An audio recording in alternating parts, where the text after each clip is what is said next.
எங்களின் உயிருக்கு மேலாக நாங்கள் நேசிக்கின்ற என் அன்பு உறவுகள் அனைவருக்கும் வணக்கம்.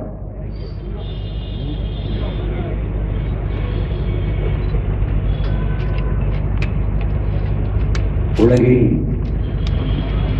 முதல் மொழி தமிழ், முதல் மாந்தன் தமிழ். உலக மொழிகளுக்கெல்லாம் தாய் நமது தாய்மொழி தமிழ். உலகில் முதலாக மனிதன் பேசிய மொழி தமிழ் என்று அமெரிக்க மொழியியல் ஆய்வாளர் அலெக்ஸ் கூலியர் மாணவர்களுக்கு வகுப்பெடுக்கிற காட்சி இன்றும் இருக்கிறது.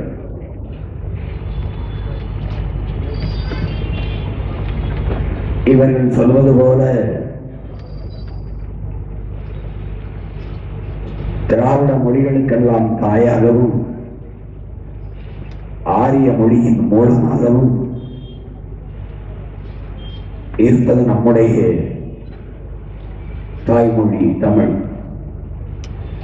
உலகில் எல்லா இனங்களும் அவரவர் தாய்மொழியில் பேசிக் கொண்டிருக்கிறார்கள். நாம் அந்த மொழிகளில் தாய்மொழியில் பேசிக் கொண்டிருக்கிறோம்.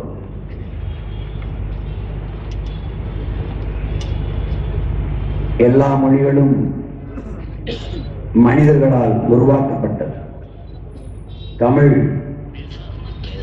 இயற்கையாக உருவான ஒரு மொழி, ஆதி மொழி. ஆதியில் மனிதன் காடுகளில் எழுப்பிய ஒளியிலிருந்து பிறந்த மொழி. அந்த காடுகளிலிருந்து நகர்ந்து நகர்ந்து இடம்பெற தொடங்கிய போது அவன் எழுப்பிய ஒளியில் இருக்கிற ஒளி வடிவமும் எழுத்து வடிவமும் இன்றும் தமிழிலே காண கிடக்கிறது என்று மொழியியல் ஆய்வறிஞர்கள் நிறுவுகிறார்கள்.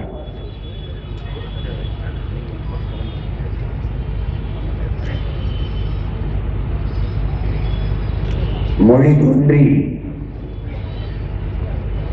2 லட்சம் ஆண்டுகள் ஆகிறது என்று ஆய்வல் அறிஞர்கள் எல்லாம் கூறுகிறார்கள்.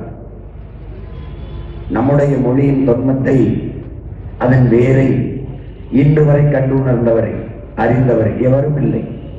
ஒரு தோராய கணக்கில் 5000 ஆண்டுகள், 20,000 ஆண்டுகள், 30,000 ஆண்டுகள், 50,000 ஆண்டுகள் என்று சொல்லிக் கொண்டிருக்கிறோம். ஆனால் நமக்கே வியப்புதான். இன்றைக்கு முதுகலை தமிழ் மாணவர்கள், மிகப்பெரிய மொழியியல் ஆய்வறிஞர்கள், உலக மொழியியல் ஆய்வறிஞர்கள், வல்லுநர்கள் எல்லோரும் படித்து வியக்கிறார்கள். மானுட வாழ்க்கைக்கு இப்படி ஒரு நன்னறி எந்த மொழியிலும் இல்லையே என்று நம்முடைய வள்ளுவ பெருமகனார், நம்முடைய மூதாதை கந்தருடைய மறைமொழி திருக்குறளை பார்த்து வியக்கிறார். லியோ டால்ஸ்டாய் காந்திக்கு எழுதிய கடிதத்தில் அன்பு, கருணை, பரிவு, இரக்கம் என்ற வார்த்தைகள் பரவி கிடக்கிறது. அதை காந்தி படித்துவிட்டு ஆங்கங்கே கண்ணீர் துளிகளால் எழுத்துகள் சிதைந்து இருக்கிறது, நனைந்து சிதைந்து. கேட்கிறார், என்ன டால்ஸ்டாய், இப்போதெல்லாம் உன்னுடைய எழுத்துகளில் அன்பு, பரிவு, கருணை, இரக்கம் இவையெல்லாம் நிறைந்து இருக்க காரணம் என்ன என்று. நான் திருக்குறள் என்ற ஒரு நூலை படித்தேன், அதிலிருந்து எனக்குள் இப்படி ஒரு தாக்கம் வந்துவிட்டதே என்க. காந்தி அப்படி என்ன அந்த குறள் எங்கே இல்லை? உன்னுடைய நாட்டில் தான் தென்னகத்தில், தமிழகத்தில் திருவள்ளுவன் என்று ஒருவர் எழுதியிருக்கிறார் என்று அந்த திருக்குறளை எடுத்து ஆங்கில பதிப்பு, இந்தி பதிப்பை படிக்கிறார் காந்தி. வியக்கிறார். எளிதாக சொல்லுகிறார், இன்னொரு பிறப்பு என்று எனக்கு இருந்தால் நான் தமிழனாக பிறக்க வேண்டும். காரணம், திருக்குறள் எழுதப்பட்ட அதன் தாய்மொழியிலேயே, தமிழிலேயே ஒரு முறை நான் அதை படிக்க வேண்டும் என்று. ஆல்பர்ட் ஸ்வீசர் 3 துறைகளில் நோபல் பரிசு பெற்றவன். பிரான்ஸ் நாட்டுக்கு காடுகளில் போய் ஆதிக்குடிகளுக்கு சேவை செய்ய போகும்போது அவன் ஒரு மருத்துவர் ஒற்றன் என்று அவனை சிறைபிடித்து விடுகிறார்கள். சிறையில் இருக்கிற போது அவன் தன் நண்பரிடத்திலே படிக்க நூல்களை வாங்கி வர சொல்கிறான். அதில் ஒரு நூலை படிக்கிறான், வியக்கிறான். உலகில் மானுட நல்வாழ்வுக்கு இப்படி ஒரு நெறி சொன்ன புத்தகத்தை, ஒரு நூலை நான் படித்ததே இல்லை என்கிறான். அந்த நூல்தான் நம்முடைய பெருமகனார் வள்ளுவர் வழங்கிய மறைமொழி திருக்குறள். உலகம் வியந்து கொண்டிருக்கிறது. உலகெங்கிலும் தமிழை நோக்கி ஓடி வருகிறார்கள்.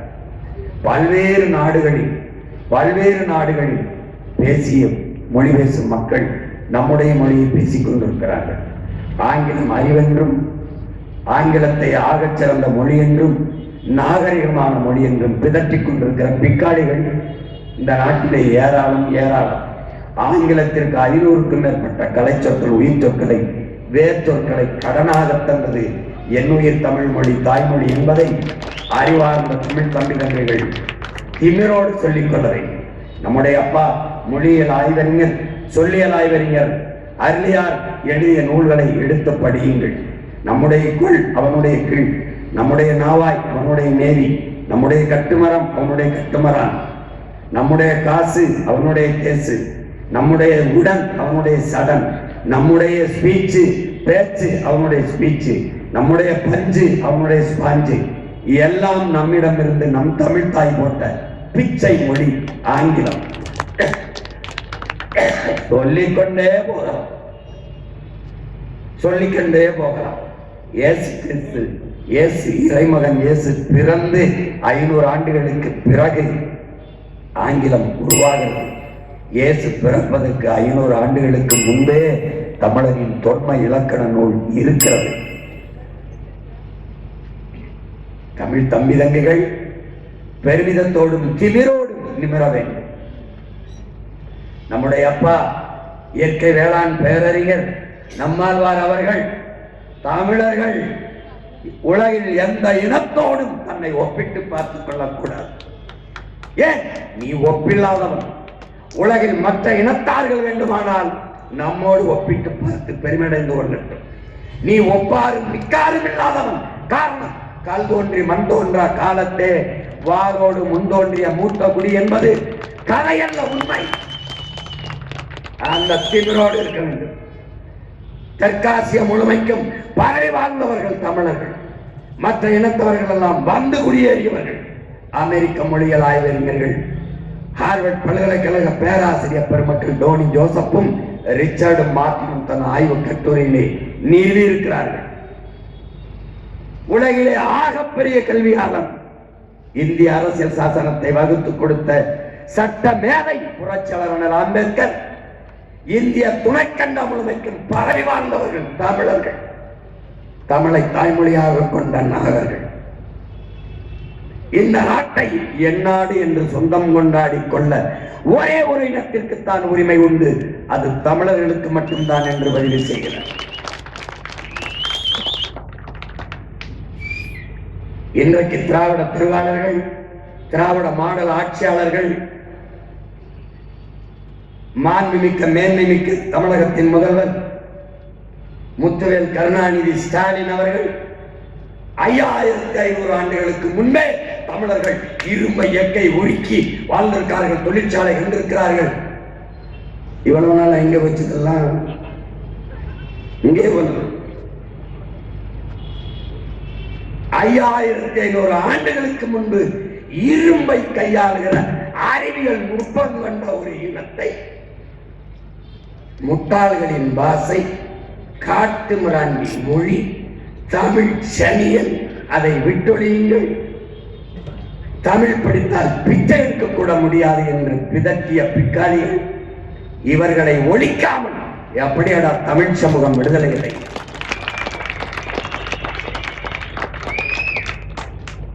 தொட்டதுக்கெல்லாம் என்ன திராவிடர், திராவிட நாடு யாருக்கிட்ட?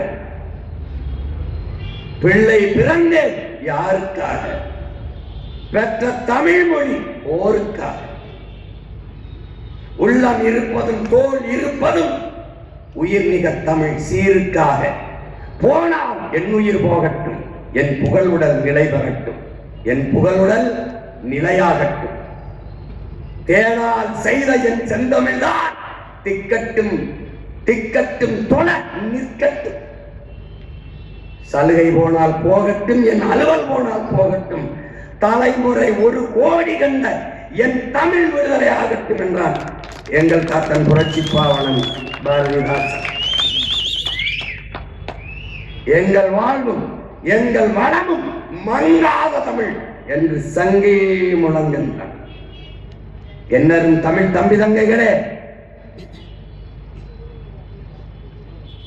வெங்கொடுமை சாக்காட்டி விளையாடும் தோழங்கள் வெற்றி தோள்கள், கங்கையை போல் காவிரி போல் கருத்துக்கள் ஊறும் உள்ளம் எங்கள் உள்ளம். வெங்கொடுமை தனில் கமழ்ந்து வீரம் செய்கின்ற தமிழ் எங்கள் மூச்சாம் என்றார். தமிழ் எங்களுக்கு பேச்சு மொழி அல்ல, வீச்சு மொழி அல்ல, மூச்சு மொழி என்பதை என் முன்னே அமர்ந்திருக்கிற என் தமிழ் சொந்தங்கள் புரிந்து கொள்ள வேண்டும். மற்றவர்களுக்கெல்லாம் மொழி என்பது ஒரு கைதி, எங்களுக்கு உயிர்.